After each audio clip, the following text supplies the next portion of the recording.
E a guerra entre Rússia e Ucrânia entra hoje em seu 12º dia, contabilizando milhares de mortes e ainda sem previsão de um cessar-fogo mais amplo. Os dois países voltam a se reunir hoje após o fracasso do estabelecimento de um cessar-fogo temporário para evacuação de civis de algumas cidades no final de semana. Para analisar essa situação, nós vamos conversar agora com o Reginaldo Nasser, professor de Relações Internacionais da PUC São Paulo. Bom dia, professor, tudo bem? Bom dia, tudo bem? Um prazer estar aqui falando com vocês. Professor, na sexta-feira, o embaixador russo na sede das Nações Unidas em Genebra afirmou que o país não tem intenção de ocupar a Ucrânia e suas tropas se retirarão quando cumprirem o objetivo no país. Ele destacou, no entanto, que o governo russo já reconheceu as regiões ucranianas separatistas de Lugansk e Donetsk como independentes, que isso é um fato consumado. Como que o senhor avalia esse posicionamento? Eu acho que uma das questões muito importantes durante uma guerra, e que ela não é explicitamente dita, é tentar compreender quais os objetivos daqueles que estão envolvidos. Ainda ao ponto que você colocou. Quer dizer, a Rússia, num primeiro momento, era a questão que estava ali colocada em dezembro, numa reunião entre Biden e Putin, né? O Putin colocava basicamente duas questões que seriam as principais: o reconhecimento das regiões separatistas e a não entrada da Ucrânia na OTAN, sendo essa, eu diria, a mais importante. Como você disse, a região separatista já está praticamente definido isso, o parlamento aprovou. Agora, não se sabe, evidentemente, onde vai chegar com isso, né? O que a Rússia se espera, né? A ocupação realmente não está nos planos. Não porque não fosse o objetivo, porque é impossível ocupar a Ucrânia. As outras questões que o Putin tem colocado, ele diz, desnazificar. É uma retórica desnazificar a Ucrânia. A Ucrânia está cheia de grupos nazistas, não tem dúvida nenhuma. Mas até aí, relacionar isso diretamente com o governo e fazer um amplo processo de busca desses grupos e tudo é algo um pouco difícil. Desmilitarizar a Ucrânia, também nesse momento eu acho que é quase impossível. Então, enfim, fica um jogo, né? Nesse momento, sem a gente saber, evidentemente, onde que eles querem chegar, para estabelecer um acordo. Do lado dos Estados Unidos, o que efetivamente os Estados Unidos e a OTAN querem. É incrível isso, mas a gente não sabe. Por quê? Pelas medidas que está se tomando, por exemplo, em relação às sanções, está atingindo diretamente, não é o Putin e os aliados de Putin dentro da Rússia, está atingindo a população da Rússia e está atingindo o mundo. Acabei de ver a reportagem aí a respeito dos fertilizantes, nós podemos falar dos produtos agrícolas, enfim, em torno dessa questão da Ucrânia, né? Quem está sofrendo é a população que está completamente desprotegida e as repercussões são mundiais. Portanto, os objetivos estão difíceis da gente entender. Se a gente não entende, não tem como fazer um acordo. Pois é, o senhor apontou essa questão das sanções, né? Agora os Estados Unidos e a União Europeia estudam fazer uma sanção à exportação de petróleo russo, né? Proibir que os países comprem esse petróleo, sendo a Rússia um dos maiores produtores de petróleo do mundo. Com isso, o barril do petróleo já está sendo estimado aí a mais de US$ 130, ou seja, essas exportações estão tendo muito mais consequências também para o mundo do que necessariamente para conseguir frear a guerra, né? Não parece um caminho incorreto esse? Veja, a gente fica sem saber, né, o que é correto nisso, porque atinge o próprio Estados Unidos, porque hoje também, ao mesmo tempo que está acontecendo isso, saíram várias matérias nos jornais americanos dizendo que a preocupação do governo Biden é a inflação, né, como outros governos também no mundo. Então, é o efeito bumerangue de sanções, né? A gente já sabe o que aconteceu com sanções de outros países, que não tem tanta importância. Sancionar uma grande potência é algo, creio, na minha lembrança, que não existe desde o contexto ali da Segunda Guerra, entre a Primeira e a Segunda Guerra. Nunca me lembro de sancionar grande potência, e tem um lugar importante, gostando ou não, no mundo econômico, no mundo tecnológico, né, e que atinge todos nós. Então, hoje, por exemplo, esse final de semana, a revista The Economist, que representa um pouco esses setores capitalistas, conservadores, ela apoia a sanção, mas agora está dizendo que precisa calibrar melhor, né? Não sei como calibrar. A partir do momento que você joga isso, né, que você toma essa atitude, fica difícil controlar seus efeitos, né? Então, até agora também nós não temos ainda muita repercussão sobre a questão do gás na Europa, né?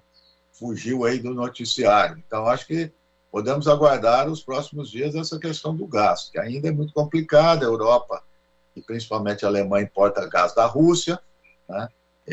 Provavelmente também o preço está subindo muito. Depois vai discutir até fornecimento, porque é o local pelo qual é abastecida a Europa, passa dentro da Ucrânia.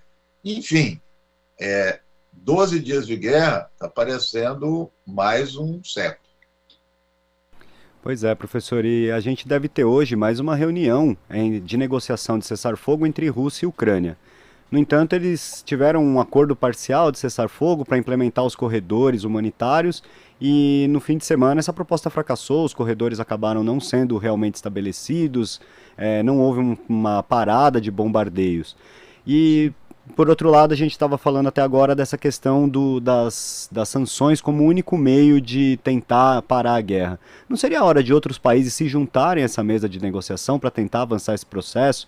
A China, os Estados Unidos, ou mesmo a ONU, não poderiam tentar mediar esse diálogo?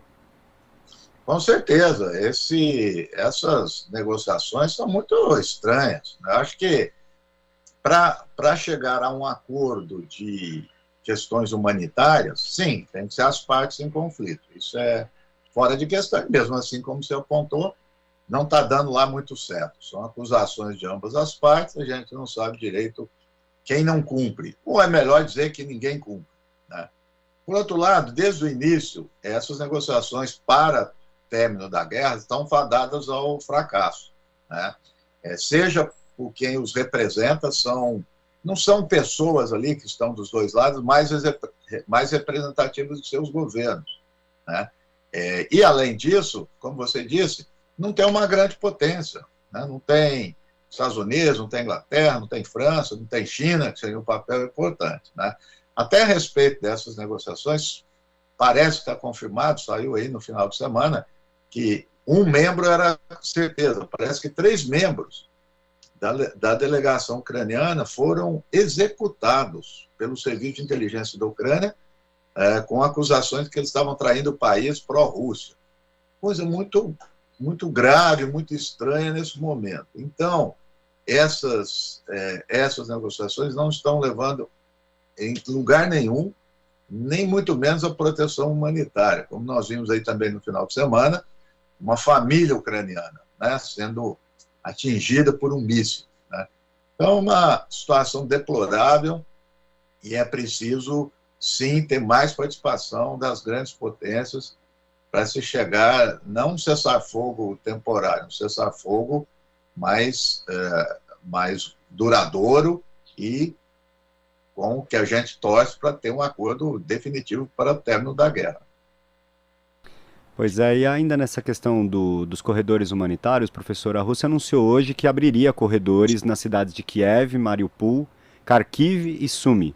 Porém, os moradores só poderiam deixar essas cidades em direção à Rússia ou à Belarus. Isso é aceitável no direito internacional? Um país pode definir o destino dos refugiados assim? Não, não pode. E é interessante porque, vamos dizer assim, esse modelo aí, né, sendo implementado, nós vimos acontecer na Síria, né, principalmente na região de Alepo, né, que a Rússia apoiando o governo sírio, e ali também se instaurou alguns corredores humanitários para a população que estava sendo bombardeada no conflito, né? Mas é um tal negócio, né? Quando foi a Síria, ninguém olhou para isso, né? Já devia ter olhado. E nessa circunstância, é muito difícil você ter observadores internacionais, né, com garantia de segurança, com voz, né, para fazer essas verificações. Então, não está dando certo isso, a população continua sendo atingida, a população continua fugindo e a crise humanitária na Ucrânia vai vai piorando a cada dia que passa, independentemente aí das tentativas de cessar-fogo. Uma última questão, professor. Na última sexta-feira, o Banco dos BRICS anunciou a suspensão de empréstimos e financiamentos para a Rússia, né? Tentando aí, mais uma vez, fechar esse cerco econômico. No entanto, quando a gente vê a posição dos países na ONU em relação àquela moção que foi aprovada, 35 países se abstiveram, entre eles a China, a África do Sul e a própria Índia, que fazem parte dos BRICS. O que isso mostra sobre a situação da Rússia em relação a esse isolamento, né? Os Estados Unidos afirmam que a Rússia está totalmente isolada, que ela não vai ter condição de se manter. No entanto, a gente vê que não é bem um isolamento tão firme assim, já que grandes países não se juntam nessa rejeição ao conflito mais firme. Como que o senhor vê essa situação? Olha, o que você apontou é muito importante, porque por vezes nós somos traídos por essas declarações oficiais de organizações. Né? Interessante, isso a gente já vê na ONU. A ONU dá tal declaração, mas os países individualmente vão em outra direção. E do BRICS é o melhor exemplo. É uma medida inócua, muito mais simbólica, como você disse. Individualmente, os países não entraram nisso e parece, né, a gente não tem informação, tanto no caso da China, que tem sustentado as posições russas, tem feito caminhos para suprir problemas econômicos, financeiros que acontecem na Rússia e, portanto, aí não atinge. É muito difícil, né, você conseguir algo com sanções. Isso eu acho que é importante dizer, porque tem um clamor, né, que parece, né, que é uma solução pacífica. Né? Então, as pessoas tendem a se opor. Uma é a guerra, outra é a sanção. Isso é falso. As sanções, elas são um tipo de guerra silenciosa, que por vezes mata até mais do que as ações militares. Né? Temos vários casos. O caso do Iraque, na década de 90, a Unicef diz que cerca de 500 mil crianças morreram por falta de assistência médica. Então, as repercussões são enormes.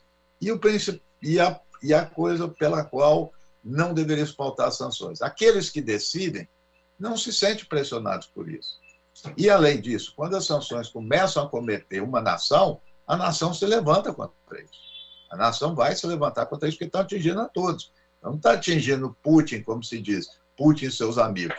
Está atingindo a população de toda a Rússia. Portanto, sanção não é um bom caminho. Mas, apesar disso, é interessante porque isso gera uma narrativa, né? Como se estivesse tomando uma atitude mais forte e que, ao mesmo tempo, não atingiria, não prejudicaria a população. É uma falsa proposição e devemos tomar muito cuidado com as sanções. Tá certo, professor. Eu quero agradecer muito sua participação aqui no Jornal Brasil Atual de hoje. Um bom dia, uma boa semana para o senhor. Bom dia. Conversamos aqui com o professor de Relações Internacionais da PUC São Paulo, Reginaldo Nasser. Você está ouvindo Jornal Brasil Atual. As notícias que os outros não dão.